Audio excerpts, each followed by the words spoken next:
जो सरकार बड़का झूठा पार्टी के साथ जनता दल यूनाइटेड ये बना 3,115 करोड़ का पुल 4,988 करोड़ में बना। और ये बड़ा एस्टीमेट घोटाला। और सिर्फ मैं ये बात कह रहा हूं, ये जहां तक बात पहुंचेगी आपके माध्यम से उनको मालूम है कि मैं क्या कह रहा हूं। मैं जानता हूं कि एस्टिमेशन कैसे यहां होता है।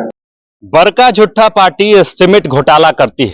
अब कांग्रेस ने सीधे तौर पे एनडीए सरकार पे एस्टीमेट घोटाले का आरोप लगा दिया है और साथ ही आरोप लगाया है अनियमितता को लेकर।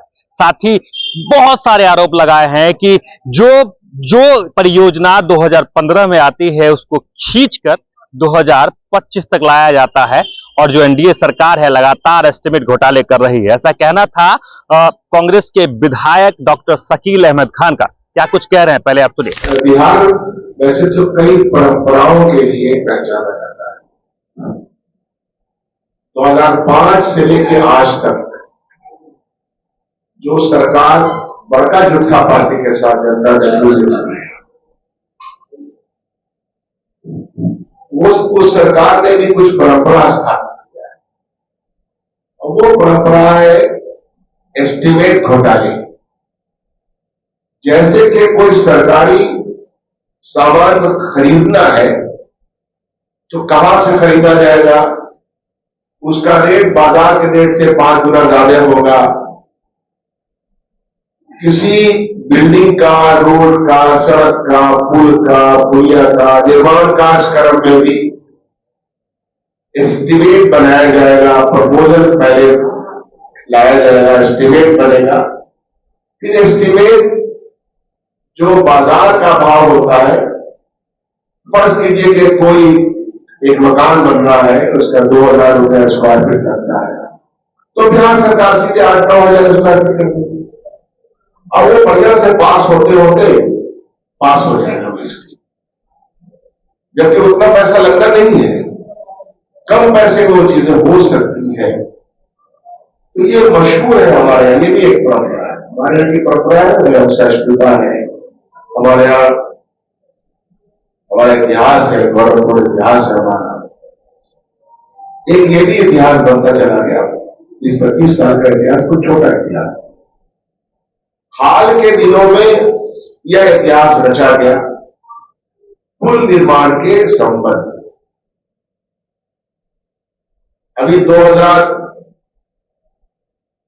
23 जून 2025 को ये जो कच्ची दरगाह बिद्दुपुर 6 लेन पुल ये बना, बहुत लंबा पुल है।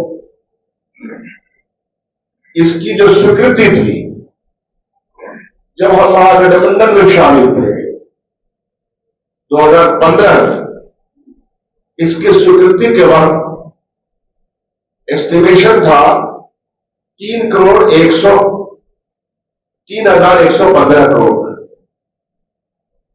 सरकार बदल गई और बदलने के बाद इसमें कई आयाम आए, आमूलचूल परिवर्तन। चाहे आवंटन किसको देना है, मटेरियल क्या लगना है, लगाना है, कई जांच पड़ताल होते होते अल्टीमेटली ये बना 3,115 करोड़ का पुल 4,988 करोड़ में बना। 2015 से लेकर ये एस्केलेशन है, ये किसका पैसा है? ये पैसा बड़का झूठा पार्टी के पॉकेट से आया क्या? ये पैसा जनता का पैसा है और ये बड़ा एस्टीमेट घोटाला। और सिर्फ मैं ये बात कह रहा हूं, ये जहां तक बात पहुंचेगी आपके माध्यम से उनको मालूम है कि मैं क्या कह रहा हूं। मैं जानता हूं कि एस्टिमेशन कैसे यहां होता है, खरीद और फरोख्त में किस तरह से ढालमेल किया जाता है, निर्माण के काम में तो सबसे ज्यादा ये प्रक्रिया चलती है। कई बार ऐसा हुआ है कि जो संवेदक है उसके द्वारा बनाया हुआ पुल या उसके द्वारा बनाई हुई सड़कें या उसके द्वारा बनाए हुए मकान, इन सब में अगर उसने खराब मटेरियल दिया, जांच के लिए अगर जनप्रतिनिधि ने लिखा तो जांच भी नहीं होती है, बल्कि पीसी का चार्ज बढ़ जाता है। कई बार ऐसा हुआ है कि फिर से उसी संवेदक को थोड़े दिन के लिए ब्लैकलिस्ट होता है और फिर थोड़े दिन के बाद मालूम हुआ कि वही संवेदक बहाल होगा। और ये वो जानते हैं विभाग के लोग जो मेरी बात सुनेंगे कि मैं क्या कह रहा हूं, उनको अच्छी तरह मालूम। और यही कारण है कि जब आप एस्टिमेट घोटाला कीजिएगा और आप छूट दीजिएगा कि आप प्राइस एक्सलेट करने की आपको छूट है, थोड़ा बहुत टाइम के साथ बढ़ता है, लेकिन साथ साथ जो गुणवत्ता है उसकी, उससे कॉम्प्रोमाइज होता है। गुणवत्ता से अगर जब कॉम्प्रोमाइज होगा तो सरकारी बिल्डिंग 5 साल में दरक जाती है, सरकार के द्वारा बनाया हुआ पुल पुलिया सड़क सब ज्यादा खराब हुआ। एक मुरम्मती की योजना निकालते हैं, संवेदक को पहले देते हैं 5 साल के लिए या 7 साल के लिए मेंटेनेंस चार्ज, और फिर मेंटेनेंस चार्ज किसको जगह मेंटेनेंस देना है उसने जिसने बनाया है। फिर मेंटेनेंस में तो वो काम होता नहीं है, लेकिन दोबारा जो मुरम्मती का काम शुरू होता है फिर उसी ठेकेदार को दे दिया जाता है। तो ऐसे सैकड़ों मिसालें मैं दे सकता हूं। मैं खुद विधायक हूं तो मुझे मालूम है कि क्या होता है। संवेदक लोग अपना काम समय पर नहीं करेंगे, उसमें कोई दबाव नहीं होता। और इसी कारण से आप पुलों के बारे में देखिएगा कि किस तरह से पुल गिरे हैं। इतिहास है ना बिहार में कि कितने पुल, कितनी 17 दिन में 12 पुल गिरे 2024 में। 17 दिन में 12 पुल गिर गए इसी बिहार में, और एस्टिमेट घोटाला ये चल रहा है। और बड़े बड़े पुल गिरे, छोटे की तो बात छोड़ दीजिए। उसके बाद सर देखिए कि नाम है हमारे पास 2022 और 2023 में भी गिरे थे पुल।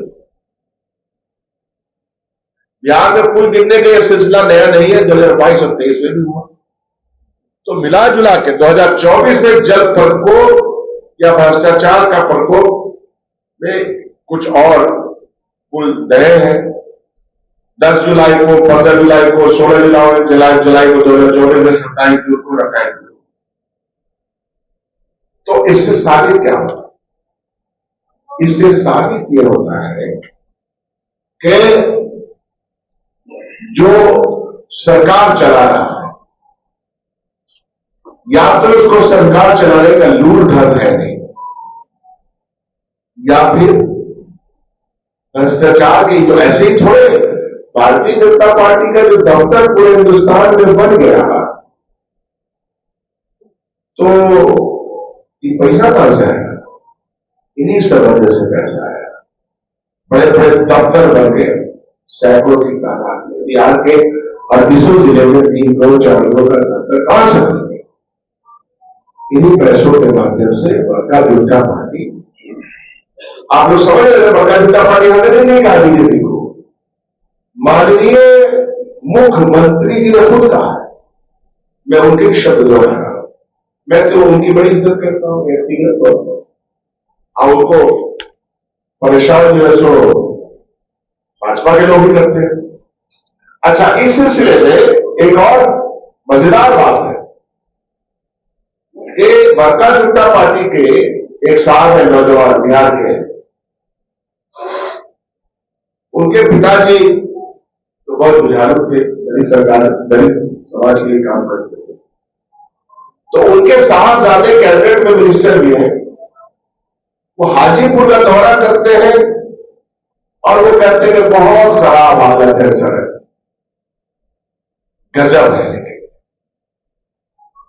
वो गुरु में और प्रधानमंत्री के खासम खास जो बोलते हैं, उनको ये पता नहीं है कि दलितों को प्रताड़ित करने का पूरा प्रोग्राम भारतीय जनता पार्टी के इतिहास में नहीं था। दलितों को परेशान करने का, दलितों के आरक्षण छीनने का, सरकारी व्यवस्था को प्राइवेट व्यवस्था में बदलने का पूरा प्लान भारतीय जनता पार्टी के पास है, जिसके सपोर्ट में ये सपूत खड़े हैं जो अपने आप को नियंत्रित नेता थे। लेकिन आश्चर्यजनक बात यह कि वो भी सड़कों के बारे में कोई तारीफ नहीं करते। तो उनसे मैं कहता हूं कि सीधा सीधा बोलिए कि यहां सड़क के आवंटन के सिलसिले में, गुणवत्ता के सिलसिले में पूरा एस्टीमेट घोटाला है, उसको ये मान ले। और उन्होंने खुद ये बयान दिया है, चिराग जी ने खुद ये बयान दिया है। तो इसीलिए मिला जुला करके जो मामला है वो आपके सामने है। उनका सीधे तौर पे कहना था कि साठ-गांठ करके एस्टीमेट घोटाला किया जा रहा है। लगातार पुल गिरने का भी चर्चा उन्होंने किया कि बिहार सरकार में लगातार जो है वो पुल गिरते रहते हैं, उस पर भी उन्होंने सवाल उठाए। साथ ही सवाल उठाए हैं परियोजनाओं को लेकर, शिलान्यास को लेकर, लोकार्पण को लेकर। सीधे तौर पर एक बड़ा आरोप लगाते दिख रही है कांग्रेस और इसका जवाब उन्होंने मांगा है बिहार सरकार से। उनका कहना था कि बिहार सरकार को इस पे जवाब जल्द से जल्द देना चाहिए। बाकी इन तमाम खबर को लेकर आपका क्या कुछ कहना है कमेंट बॉक्स में जरूर लिखें और देखते रहें सच टॉक्स। सच टॉक का ये वीडियो आप लोगों को कैसा लगा कमेंट करके जरूर बताएं। साथ ही साथ अपने दोस्तों से शेयर करना इस वीडियो को ना भूलें। और हमारा 25 लाख का परिवार फेसबुक पे है, फॉलो बटन पे क्लिक करके जो है आप उससे जुड़ सकते हैं। यूट्यूब पे भी लगभग 25 लाख का परिवार है हमारा, उस पे भी जो है सब्सक्राइब बटन पे क्लिक करके आप जुड़ सकते हैं। साथ ही साथ इंस्टाग्राम और ट्विटर पे भी जो है आप फॉलो करना ना भूलें, तब जाके जो है आपको वीडियो का नोटिफिकेशन सबसे पहले मिलेगा। जय हिंद।